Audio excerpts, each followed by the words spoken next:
El neoliberalismo tomó por asalto a las universidades. Noam Chomsky, lingüista y filósofo, nos plantea cómo el modelo empresarial, donde se inscriben las instituciones de educación superior, precariza la calidad de aprendizaje y de enseñanza. Comenzamos un nuevo capítulo de Conversaciones en la UPLA desde la biblioteca de nuestra universidad, reflexionando críticamente sobre las funciones públicas de las universidades. Nuestro primer invitado, Josep Sáenz, de la Universidad de Valencia, con quien conversaremos sobre la crisis que viven las universidades españolas. Hola, Josep. Para conversar sobre esta crisis de la educación, en este caso, y cómo la esfera económica se va dominando a la otra esfera del conocimiento, puntualmente la esfera del conocimiento, la esfera política en este caso. ¿Cómo altera la esfera económica en esta universidad, en este caso, en esta institución de educación superior? Bueno, evidentemente la universidad es una institución inmersa, digamos, inserta en un tiempo y un lugar, ¿no? O en diferentes lugares, y de alguna manera tiene que vivir en sintonía con esto, ¿no? Pero evidentemente vivimos tiempos de aceleración de presencia, digamos, del mercado en todas las esferas de la vida, y la universidad de momento de alguna manera no está sabiendo escapar, digamos, de ella, ¿no? Entonces yo creo que el mercado de alguna manera está condicionando una de las funciones o varias de las funciones que debe cumplir la universidad. En este caso, por ejemplo, pues el mercado de alguna manera está imponiendo a la universidad la formación de mano de obra, de formación de títulos concretos que tengan cabida en el mercado, es decir, no es la universidad quien propone un conocimiento per se, sino que es el mercado que de alguna manera impone un determinado tipo de conocimientos o titulaciones para dar cabida a ese mercado. Esa es una manera en la que, por ejemplo, el mercado se manifiesta dentro de la universidad, por ejemplo, ¿no? Todo el tema de hacia dónde va la universidad, la titulación, etc. En el caso de España, por ejemplo, esta dependencia entre universidad y mercado se está viendo hasta tal punto que en este momento en que vivimos una crisis económica, también la universidad de alguna manera está entrando dentro de esa crisis y se manifiesta pues, en recorte, por ejemplo, de becas para acceso del alumnado en la universidad. Por tanto, se está comprometiendo el principio de igualdad y de igualdad de oportunidades de cara a la educación. También de cara al profesorado, los recortes económicos también afectan a un cierto malestar docente, porque se le está pidiendo más a cada vez menos profesionales de la educación. Se está comprometiendo la investigación, de alguna manera la investigación se está orientando también a criterios de mercado, no a criterios de interés general, sino a criterios de mercado, es decir, es el capital privado quien está financiando esas investigaciones y por tanto las áreas, por ejemplo, de las ciencias humanidades o sociales prácticamente viven sin fondos para investigación. En cambio, si todas las ingenierías, el ámbito tecnológico sigue teniendo, digamos, una dotación suficiente de investigación. Y bueno, y también a nivel en España, por ejemplo, a nivel de lo que es la salida del alumnado, el mercado de alguna manera también está condicionando cómo se van posicionando las universidades, porque en España, por ejemplo, ahora hay un problema de empleo, hay un 25% casi de tasa de desempleo. Los titulados, por ejemplo, que salen de la universidad difícilmente encuentran empleo, entonces las universidades siguen produciendo más títulos para que ellos sigan consumiendo, ahora ya no de forma pública sino privada, nuevas titulaciones de posgrado. Bueno, la universidad de alguna manera ha entrado al juego del mercado y parece que no tiene suficientemente potencia, aunque sea pública, como para combatir de alguna manera esa lógica, ¿no? Precisamente lo que tú señalas, Europa fue considerado mucho que garantizaba en algún minuto el tema de la educación como un derecho. ¿En qué minuto va corriéndose a esta línea y donde el mercado empieza, como dices tú, a tomar un protagonismo mayor y empieza a decidir de alguna manera esta lógica de la educación en estos países europeos en este caso? Un modelo que nosotros lo empezamos a vivir mucho antes, cuando se profundiza el modelo mercantil y la educación en Chile con la dictadura. En Europa, en España concretamente también, se han hecho grandes avances, ¿no?, en cuanto al acceso a la educación, a la igualdad de oportunidades, porque realmente es difícil imaginar que un alumno, una persona que acabe sus estudios de secundaria y no tenga medios económicos, no pueda acceder a la universidad. Es decir, hay un sistema de becas, a través del cual cualquier persona que lo merezca a nivel académico pueda acceder a la universidad y hacer su carrera. Claro, tenemos que tener en cuenta que con la crisis económica, digamos que hay sectores que están sufriendo más que otros, ¿no? La educación es uno, la sanidad es otro, los servicios sociales, por ejemplo, es otro de estos sectores, ¿no? En ese sentido, como comentábamos, si bien hay un gran terreno ya ganado, no estamos exentos del riesgo, como decía, de que haya una fractura, de que la universidad se convierta en un espacio para élites, ¿no? De manera que si esa igualdad de acceso a través de sistemas de subvenciones o de becas que garantizaba el acceso de todos se ve mermado, de alguna manera, evidentemente, se ve fracturado ese derecho a la educación, por lo que tanto se ha luchado y que tanto costó de conseguir en Europa, digamos, ¿no? ¿Cómo se manifiestan distintos movimientos? En este caso hemos visto por la prensa cómo a partir de la última crisis en España el movimiento social empezó a tener un valor distinto a la hora de instalar distintas temáticas. Tú hablas también de que se han constituido movimientos desde el punto de vista medioambiental, desde el punto de vista de derecho de educación.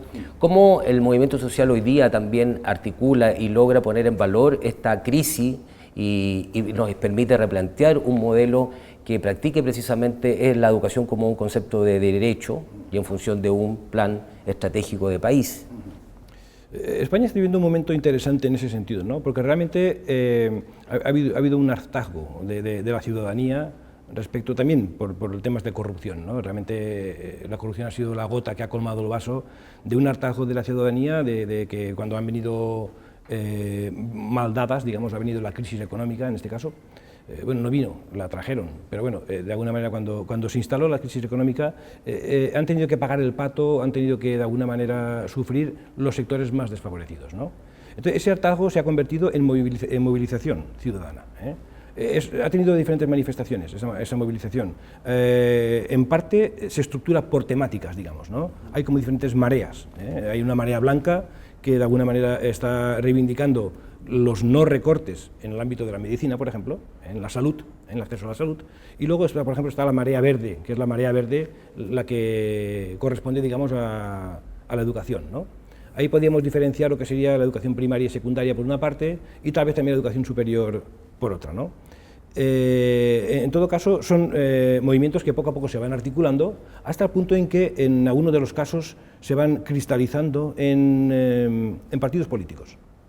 Entonces han surgido diferentes partidos políticos del ámbito de la ciudadanía que ahora mismo se están articulando y pagando también el precio por eso, porque toda institucionalización, digamos, de un movimiento ciudadano tiene un precio que tiene que pagar, ¿no?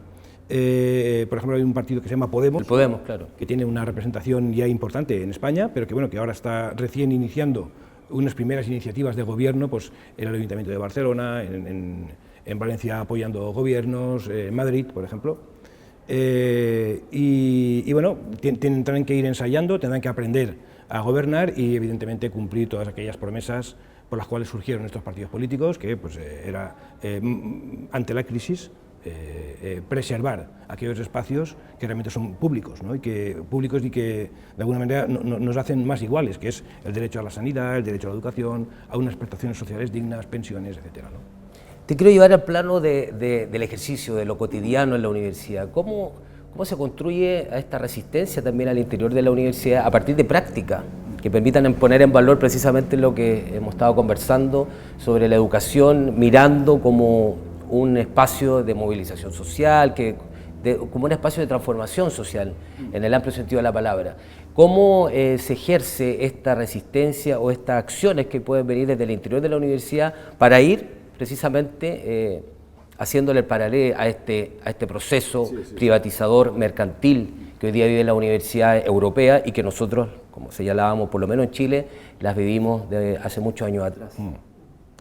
Bueno, yo soy un poco pesimista en ese sentido, ¿no?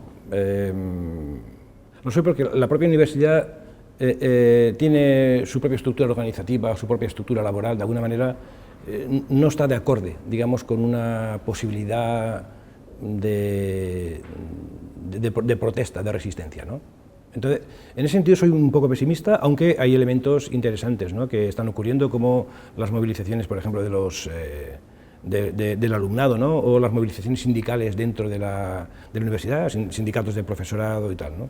Pero bueno, veo complejo el tema, porque realmente la universidad tendría que cambiar, ser mucho más pública, mucho más, como hablábamos ayer, ¿no?, mucho más dialógica, más abierta, menos jerárquica. A veces la propia universidad, de alguna manera, está criticando aquello lo mismo que ejerce, ¿no?, una jerarquía, una estructura piramidal, que de alguna manera dificulta esa horizontalidad, que el alumnado, por ejemplo, que es el principal usuario, de alguna manera tenga una voz, una presencia más importante. Entonces, bueno, tengo dudas, ¿no? En ese sentido tengo dudas y esperanza al mismo tiempo, ¿no?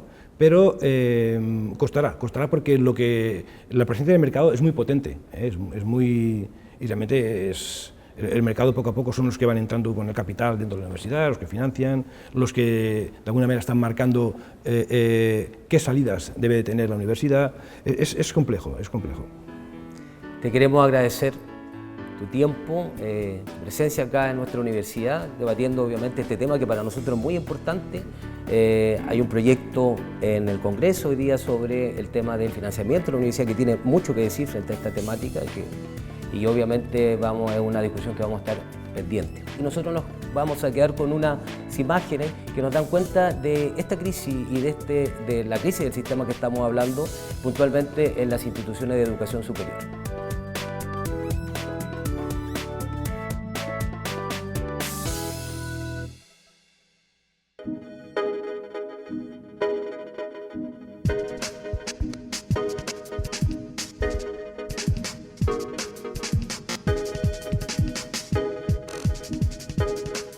El cobro de los aranceles me afecta en que cada vez que aumenta afecta el presupuesto de mi familia y aunque tengo una beca no cubre el 100%, entonces empieza a afectar los estudios de mi hermana pequeña y el presupuesto de mi mamá, mi papá y del resto de mi grupo familiar. Mi carrera es una de las más caras, así que el costo y el esfuerzo sigue siendo muy grande con respecto a mis padres, porque son los que pagan el arancel casi completo de la universidad, alrededor de 2,5 millones.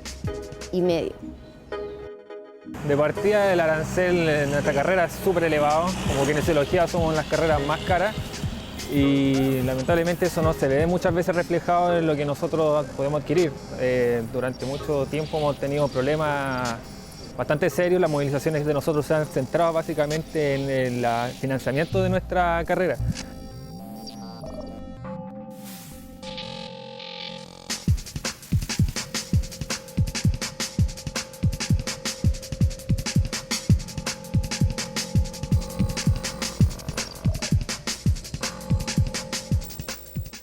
El tema del cobro arancel igual es complicado, el tema de tener que estar todos los meses pagando la universidad igual es como difícil, porque existen familias en las que uno simplemente no puede estar pagando todos los meses y eso involucra también a uno que en el tema de aportar en el pago trabaja, busca un empleo y también el tema de trabajar es complicado.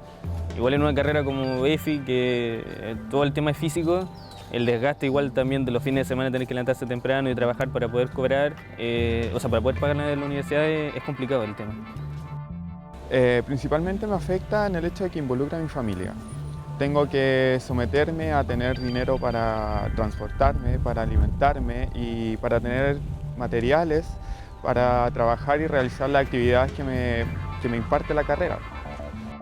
Me afecta porque tengo que pensar en el futuro de que cuando salga de la carrera, que ya estoy pagando, por decirlo así, voy a tener que empezar a ponerme a trabajar, a empezar a pagar todas las deudas, además que día a día tengo que estar pidiendo en mi casa plata para moverme de Quilpué a Valparaíso, después para la comida del almuerzo, entonces afecta enormemente.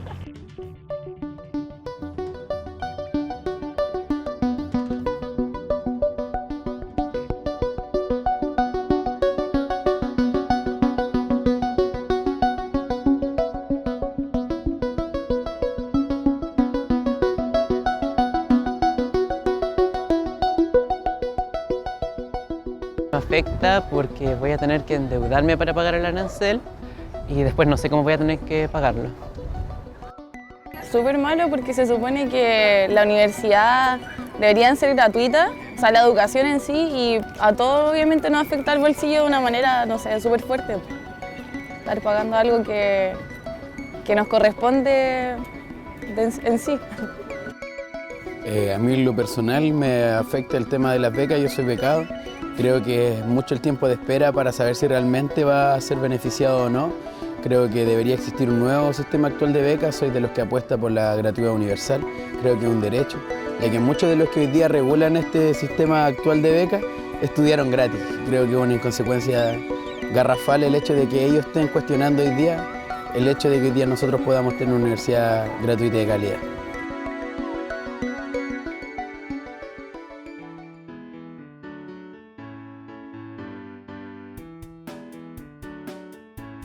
Y seguimos en Conversaciones en la UPLA desde la biblioteca de nuestra universidad para conversar sobre educación, sobre las crisis hoy día que ha instalado el sistema neoliberal en nuestras universidades. Y nuestra siguiente invitada viene desde España. Ella es Aguatef Ketiti. Ella es comunicadora audiovisual, tiene un doctorado en comunicación audiovisual y es docente de la Universidad de Valencia. ¿Cómo estás? Bienvenida. Muy bien, muchas gracias. Bueno, queremos hablar contigo sobre, tú hablas de una crisis en la educación, producto del sistema, cómo ha ido penetrando dentro de la educación, por lo menos de tu estudio en la Universidad Española.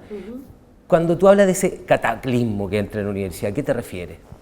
Me refiero a que sí, desde la crisis económica que empezó en España en 2008, sí que como docente y como cuerpo docente en general en la universidad, hemos realmente comprobado y sentido poco a poco cómo la crisis ha ido afectando la vida de las familias españolas en general y también los estudiantes. Es decir, su acceso cada vez más difícil a la universidad en el sentido de que ha habido también un aumento de la cuota de pago de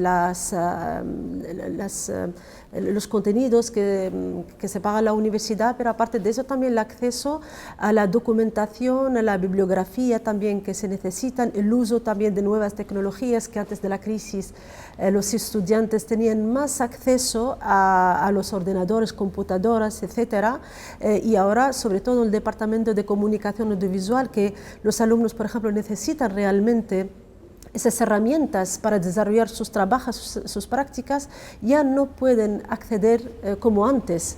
Por lo tanto, sí que hemos notado que hay un cambio, hay un antes y un después a nivel de la educación desde 2008 en España. Que podría ser no solamente una crisis de la crisis económica que vivió o que vive España en los últimos años, sino que es un cambio de paradigma también, porque la crisis puede pasar, pero el formato de concebir la educación desde el punto de vista mercantil tal vez se quede. Totalmente, yo creo que ha habido desde los años 90 un proceso de, por lo menos una tendencia de privatización o de intento de privatización de la educación generalmente, sobre todo en la universidad en España, y ha habido una tensión social y política entre los grandes dos partidos en España, el Partido Socialista, el Partido Popular y el Partido Conservador, acerca justamente de dos sectores muy importantes, que son la educación y la sanidad, que son los sectores que han beneficiado en la España moderna, ¿no?, del apoyo del Estado en ese sentido, ¿no?, una educación universal y una salud universal. Y desde los años 90, justo también con el acceso del conservadurismo, ¿no?, a la política, pues ha habido unas políticas que intentan justamente poco a poco privatizar la educación y la sanidad, y eso pues ha generado mucha tensión en la calle en España, y la gente se siente actualmente realmente amenazada en sus derechos básicos, que es el derecho a la educación y a la sanidad, y esas tensiones se manifiestan a través de las manifestaciones, las movilizaciones sociales que han sido constantes desde los años 90 hasta ahora, y ha conocido su auge sobre todo a partir de la crisis 2008. De hecho, yo creo que una de las movilizaciones más importantes contemporáneas en España son el movimiento 15M, que es un movimiento de movilización de varios colectivos y de la calle también, que siente que el Estado poco a poco, o la política por lo menos del Estado, está usurpando sus derechos básicos, y ha habido una reacción por parte de la calle para frenar ese intento de usurpar los derechos básicos de los ciudadanos.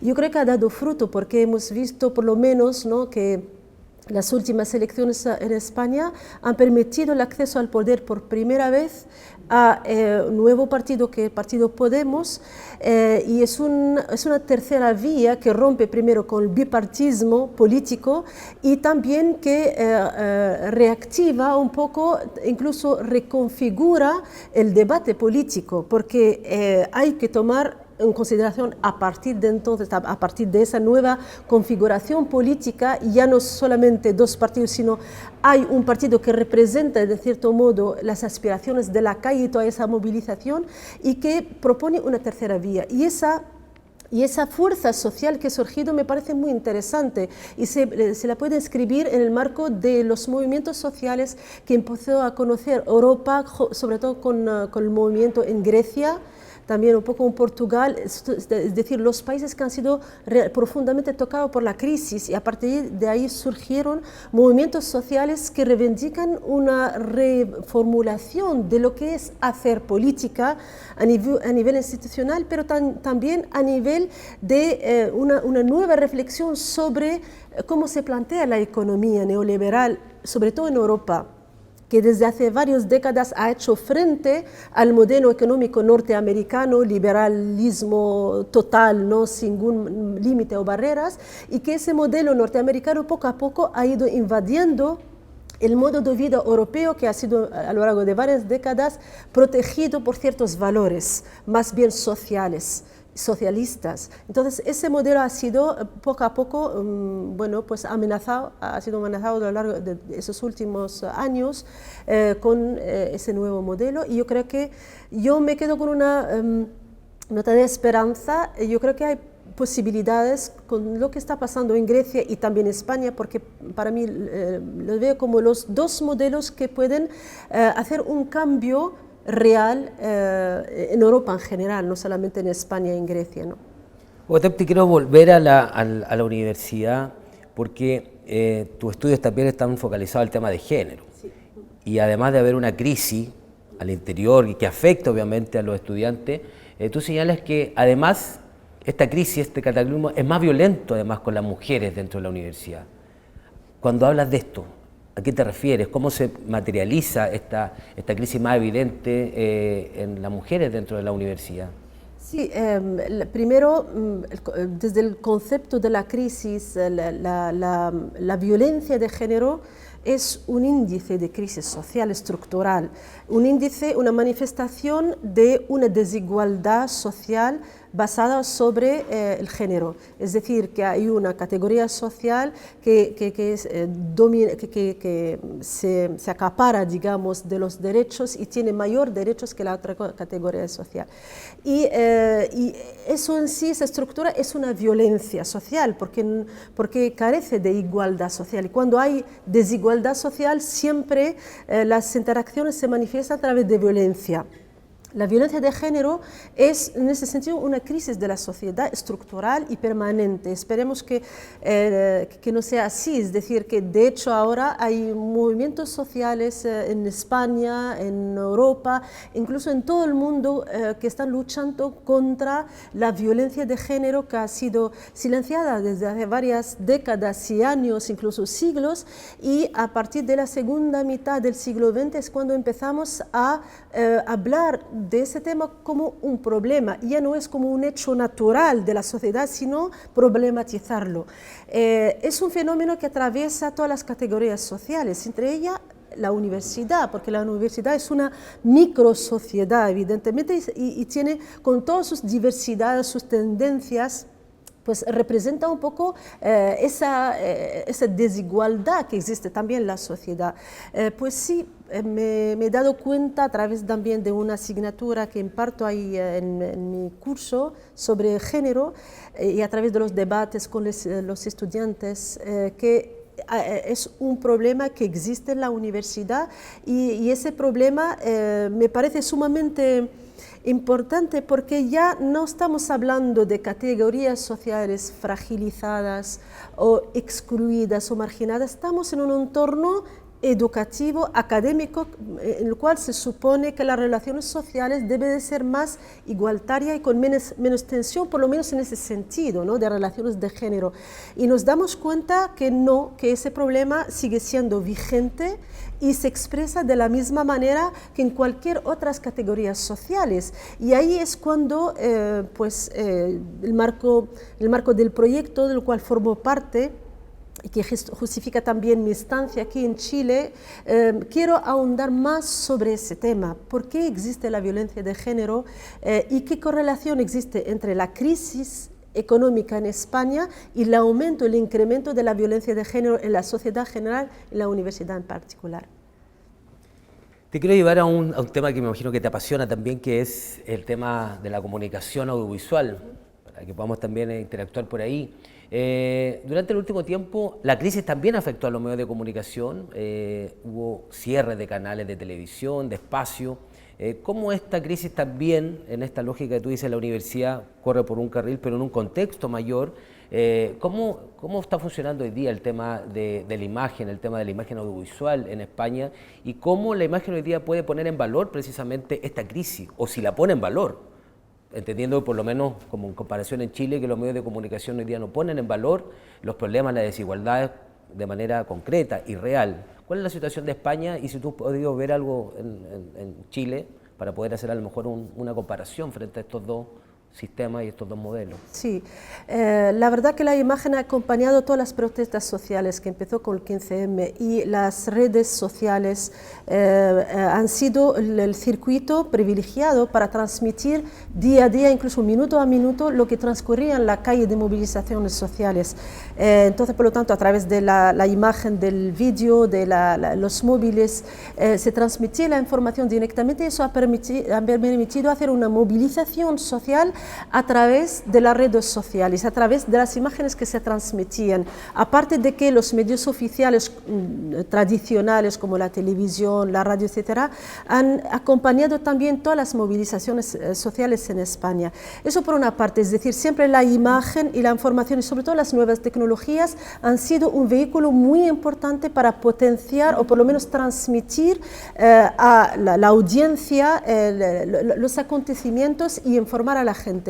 Pero por otra parte, la crisis ha afectado muchísimo la realidad de la comunicación audiovisual, en tanto que un sector profesional, y tenemos el caso en Valencia, que yo trabajo en la Universidad de Valencia, y en España hay dos canales autonómicas han tenido que cerrar, a canales de televisión y de radio, entre ellas la televisión en Valencia, y eso ha afectado muchísimo incluso la relación con la universidad, porque sobre todo nuestro departamento de comunicación audiovisual, porque nosotros trabajamos directamente con la televisión autonómica en tema de la práctica de los estudiantes que hacen ahí en la televisión, en la radio.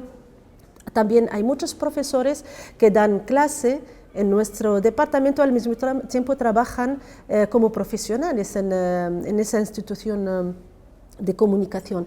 Entonces ha tenido que cerrar y nosotros directamente, el mundo académico ha sido muy afectado por ese cierre, por lo tanto hay un causa-efecto directo entre crisis y mundo docente en este caso, y la formación de los estudiantes. Entonces hay un círculo ahí de causa-efecto muy importante y nosotros lo hemos sentido de una forma muy profunda durante estos últimos 5 años. Hay profesores que no han podido seguir ejerciendo como profesores porque han perdido su trabajo en la radio y televisión y por lo tanto no podían justificarse como profesionales que imparten docencia teórica. Entonces también existe la ley en España para cierta figura profesional como profesor asociado tiene que tener un trabajo en una institución. Entonces cuando pierde ese trabajo también pierde su puesto en la docencia y eso genera evidentemente una gran crisis y un gran cuestionamiento del sector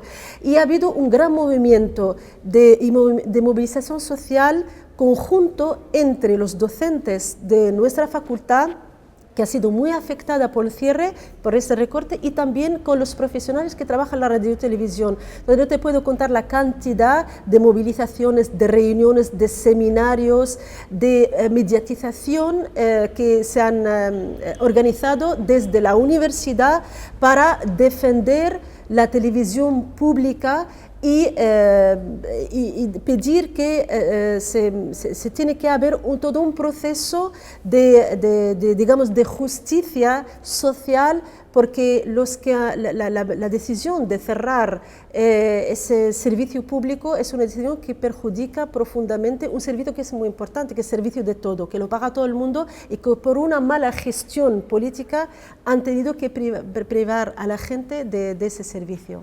Perfecto. Como vemos y como lo señalamos al principio de nuestro programa, la esfera política, perdón, la esfera económica hoy día ha dominado la otra esfera del conocimiento, y obviamente los medios de comunicación no escapan a ello. Queremos agradecer tu tiempo en nuestra universidad, en Conversaciones en la UPLA. Buen regreso a España, a la universidad. Y nosotros empezamos a despedir nuestro programa de hoy, Conversaciones en la UPLA, desde nuestra biblioteca. Puede revisar esta entrevista en uplatv.cl. Nos encontramos en otra oportunidad.